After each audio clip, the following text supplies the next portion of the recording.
kind of a common sense thing. You knew the flying was in the equation, so, you know, I mean, I don't want to say get over it because that's insensitive, Right. and he might have a real problem here, but, I mean, he knew flying was in the equation, so you can't feel too sorry for him. And yeah, and I feel you. I feel you on that one too, Rob, because yeah, you know, this whole thing is such a tough thing. I mean, you kind of don't want to be too insensitive about them because it is a legitimate reason. But also, you you're in the NBA, and of course, you know that you're going to have to fly, and you can't bus everywhere because, well, you know, it takes too much time to get on the bus and everything like that. And whenever you have to be on at a place on time, you just have to do that. And the sad thing is, you know, it's also going to be like long back to probably long trips. They're gonna have probably some long trips here and there too. I haven't seen what Houston has in terms of a long road stand, but they're going to be some of those games where they're going to actually have to fly to different places just to make to the different games, and it's just really sad about it because this guy is a very talented player, and he is a player that they need in order to in order to build up that team, because I really think that they have a good team, a pretty decent team right now, but also for the future as well. But it's just sad that he has to. I just really think that he kind of has to.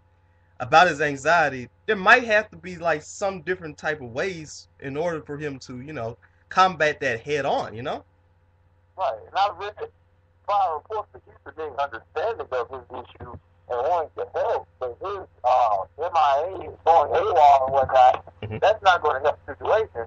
Now, granted, we don't know the exact story, fact for fact, but I just can't see the Houston organization just being so insistent towards him when they invest this much money and time into him. I mean, it's crazy. I just hate that Roy is going through this because he's such a great talent. I mean, we saw what he did in tournament at Iowa State. Hmm. Great player. I mean, it's time to grow up a little bit and get the counseling you need and get the proper, help to get over this anxiety or cope with it and do your job. You're a professional now, so you have a job to do. Exactly. I mean, this is the real world, and sometimes, sadly, you have to do some things that you kind of don't want to do in order to do that. I mean, I have a, I know it's a little bit different here because, me and you really have combined with each other. Just actually only one round trip flight. And I only flew once actually, and I guess Right. I've said a lot of times the only way that how I got over, I had a little bit of a, because I was a little bit worried about flying because obviously this is after the whole 9/11 thing. The way that actually got over my fear of flying was actually doing something I'd never done before, and that was ice skating on synthetic ice. Huh. So I know it's a little bit different though, and it kind of got me over it a little bit. But once you get knocked down that first one out of the way, it gets a little bit better, and it feels a lot better about that. So I just what I have to say is just this: my mind and hearts and prayers go out to him, and I hope that he gets the counseling and for it in order for him to overcome his anxiety.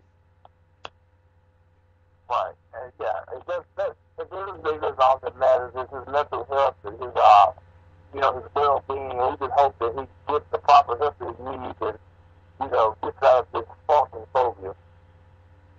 Exactly. So right now we're gonna take a little break. I'm going to see if our guest here in Joshi will be on. Is on. He's looks like he's ready to go. I'll try to get in contact, get in touch with him. That will be our interview right after this, and we'll be back in 30 seconds. This is the Gafford and Brown Show. Right.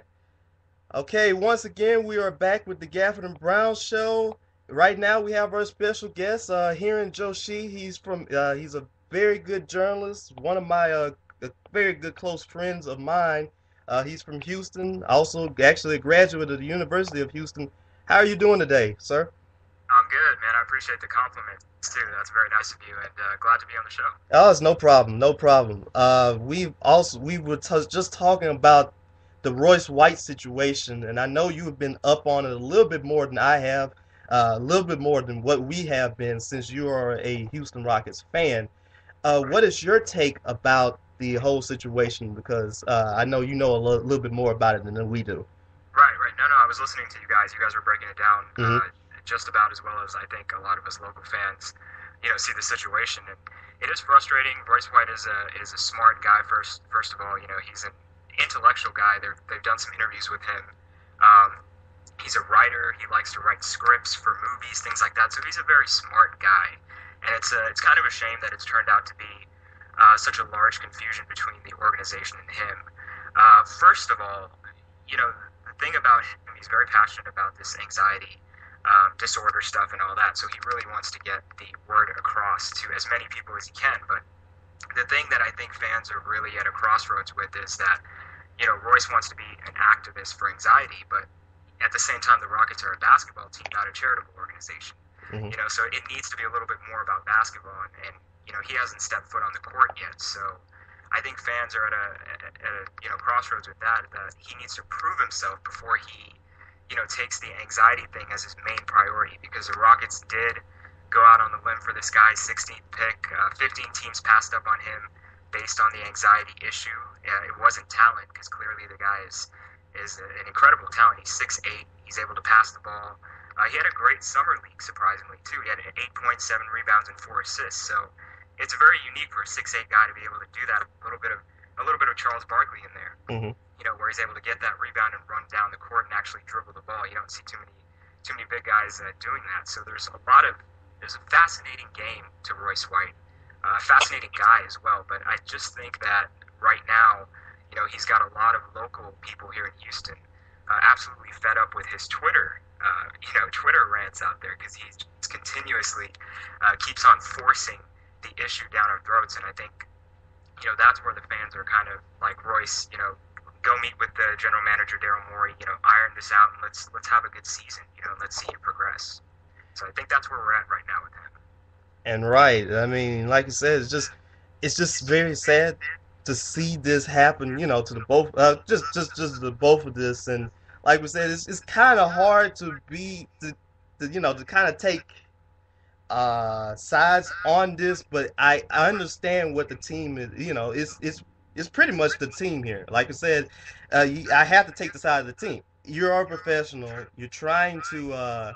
I understand we have the fear of flying. They're doing everything in their power just to help them out, just to help them out.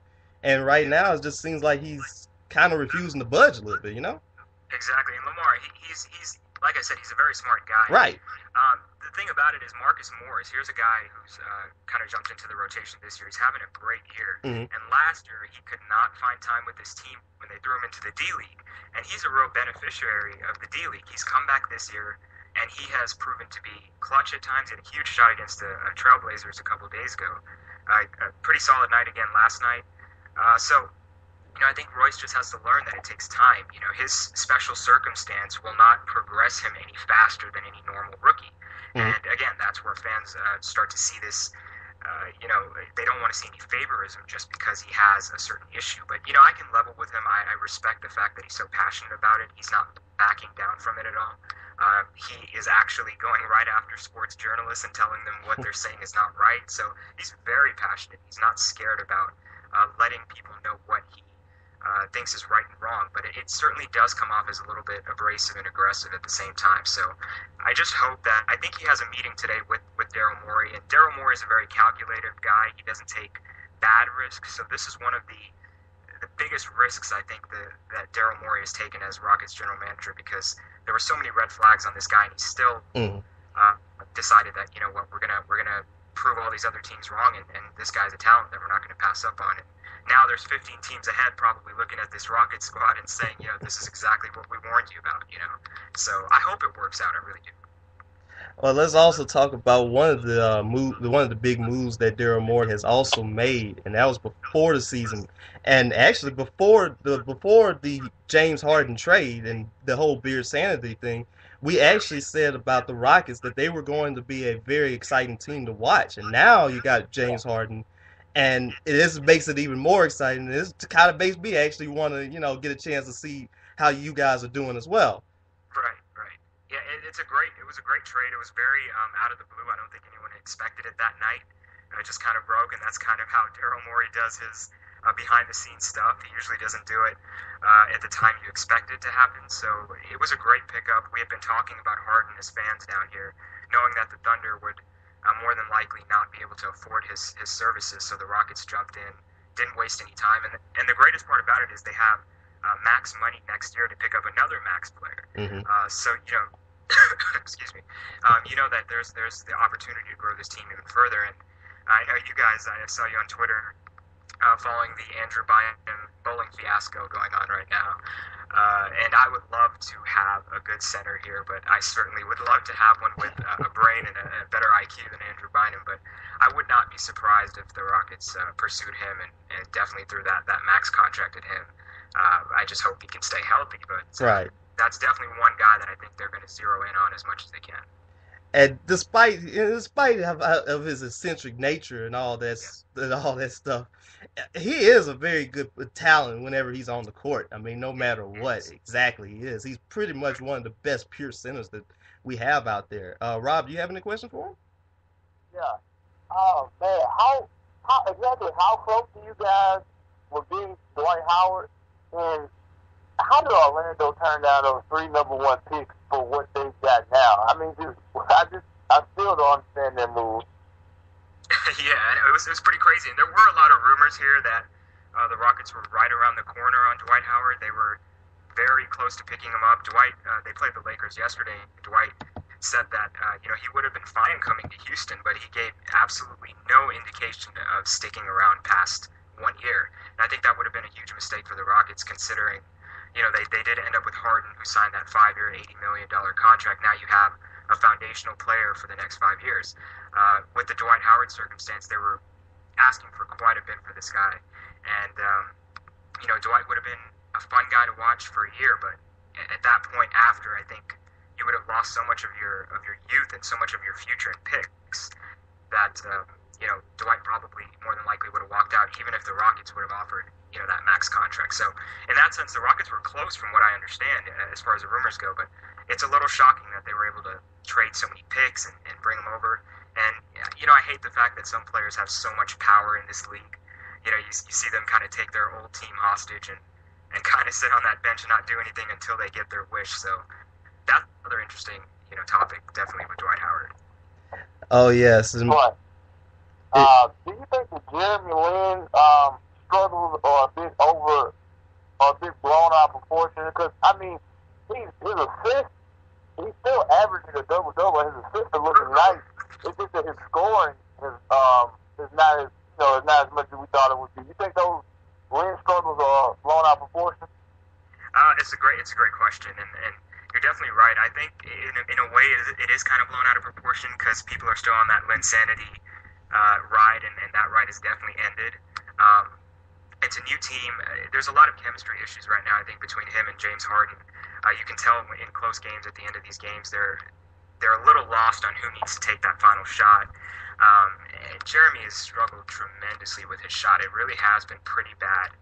It's something that he has to work on, but his decision-making abilities have been fantastic. He's gotten in the paint. He's made some fantastic passes, and the great part about it is there's definitely room for growth. There's no underestimating that. He's a smart player, but I think it is blown a little bit out of proportion. We need to get back onto a realistic level of Jeremy Lin and not think that he can, break the stat sheet the way he did in that small sample size in New York. So I think there's a lot of room for growth, but again, the moniker this year for the Rockets is called a new age, and it definitely is a new age now with that backcourt. And Omer Asik, he's been probably the brightest spot on this team. He's been absolutely incredible.